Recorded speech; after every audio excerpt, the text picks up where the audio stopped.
2025 సంవత్సరం 6వ రాశి కన్యా రాశి. 2025 ఆగస్టు నెల కన్యా రాశి. ఈ కన్యా రాశి ఎట్లా ఉందో చూద్దాం. కన్యా మిథునయోర్బుధ. ఈ బుధుడు ఏకాదశంలో ఉండి వ్యాపారస్తులకి మంచి వ్యాపారాలు ఇస్తాడు. రాహు 6ంట ఉన్నాడు, చాలా మేలు చేస్తాడు. శుక్రుడు 10ంట ఉన్నాడు. మరి ఇల్లు కట్టుకునే వాళ్ళకి కానీ, ఇల్లు కట్టే వాళ్ళకి కానీ, మరి అపార్ట్మెంట్లో కట్టి అమ్మే వాళ్ళకి కానీ, బిల్డర్స్కి కానీ అందరికీ కూడా మంచి లాభదాయకమైన సమయం. ఈ సమయంలో మరి అప్పు చేసి ఇల్లు కొనుక్కున్నా, ఇల్లు కట్టుకున్నా బాకీలు తీరుతాయి. అందులో ఇది శ్రావణ మాసం కాబట్టి శ్రావణ మాసంలో వరలక్ష్మి వ్రతం, నెల రోజులు వరలక్ష్మి అమ్మవారిని పూజించడం, ఈశ్వరుడికి అభిషేకం చేయించుకోవడం ఇది చాలా మంచిది.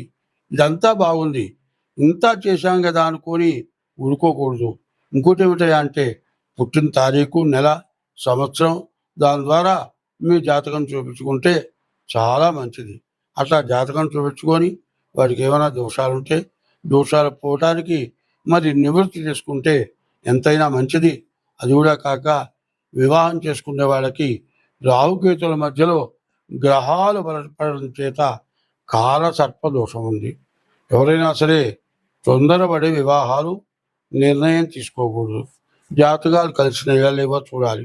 షష్టాష్టకాలు ఉన్నాయి, షష్టాష్టకాలు ఉన్నాయేమో చూడాలి. కాలసర్ప దోషం ఉందేమో చూడాలి. కుజ దోషం ఉందేమో చూడాలి. ఇన్ని రకాలు చూసి వివాహం చేసుకోవటం మంచిది. మరి కొంతమంది విన్ని ఎందుకు చెబుతున్నావు అని అడుగుతున్నారు. ఇట్లా చేసుకొని పెళ్ళయిన తర్వాత వెంటనే కోర్టుకు ఎక్కుతున్నారు, సమస్యలు పడుతున్నారు. కాబట్టి అటువంటి సమస్యలు పడకుండా ఉండటానికి మరి మంచిగా చూసుకొని వివాహం చేసుకోవటం మంచిది. ఎందుకంటే మానవుడి జీవితంలో విద్య, ఉద్యోగం, వివాహం ఇదంతా కూడా చాలా అవసరమైనటువంటిది. ఇప్పుడు చాలా విశేషంగా చెప్పుకోవాల్సినవి ఉన్నాయి. ఆ కా మా వై, ఆషాఢం, కార్తీకం, మాఘం, వైశాఖం ఇవి చాలా విశేషమైన నెలలు. ఆషాఢంలో ఆషాఢ శుద్ధ ఏకాదశి, తొలి ఏకాదశి రోజున శ్రీ మహావిష్ణువు పాలసముద్రంలో యోగ నిద్రలో ఉంటాడు. కార్తీక మాసంలో కార్తీక శుద్ధ ఏకాదశి రోజున తులసి వనంలో భూలోకంలోకి వస్తాడు. కాబట్టి ఈ నెలలు చాలా విశేషమైనవి.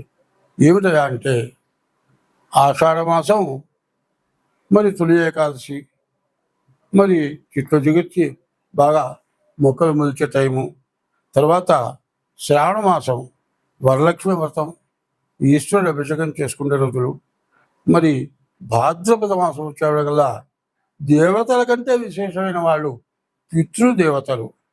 శ్రావణ బహుళ పాడ్యం నుంచి అమావాస్య వరకు కూడా ప్రతివాళ్ళు కూడా పితృదేవతలకి మరి వాళ్ళకి శ్రాద్ధం పెట్టాలి. కనీసం తర్పణైనా చేయాలి. దర్భ వేలికి పెట్టుకొని తర్పణ చేస్తే ఆ తర్పణ చేసిన తర్వాత జంజం ఏం చేస్తాము, దండలాగా వేసుకొని నేల మీద నీళ్లు పిండి కళ్ళగద్దుకుంటాము.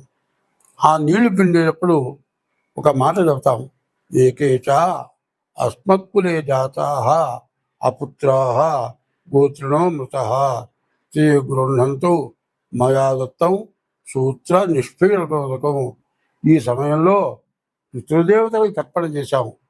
నా వంశీకులు కానీ, నా గోత్రికులు కానీ, మరి ఎవరైనా కానీ కర్మ చేయక, మరి దహనం చేయక, ఎవరు తగలబెట్టక, ఎవరు సమాధి చేయక కొండల నుంచి పడి చచ్చిపోవటం కానీ, ఏదైనా కాలిపోయే వాటిలో పడి కాలిపోవటం కానీ జరిగి ఆ మనిషి ఉన్నాడనుకోని కర్మ చేయకపోతే వాళ్ళంతా నరకంలో ఉంటారు.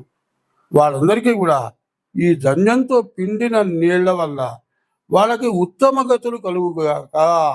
ఏకైక అస్మత్కులే జాతా, నా కులంలో పుట్టిన వాళ్ళు, అపుత్రాహ పిల్లలు లేని వాళ్ళు, గోత్రుడో మృత గోత్రీకులు లేని వాళ్ళు, గోత్రుడో మృత గృహంతో ఈ ధాన్యం నీళ్ళలో ఉంచి కింద భూమి మీద పెడుతున్నాను.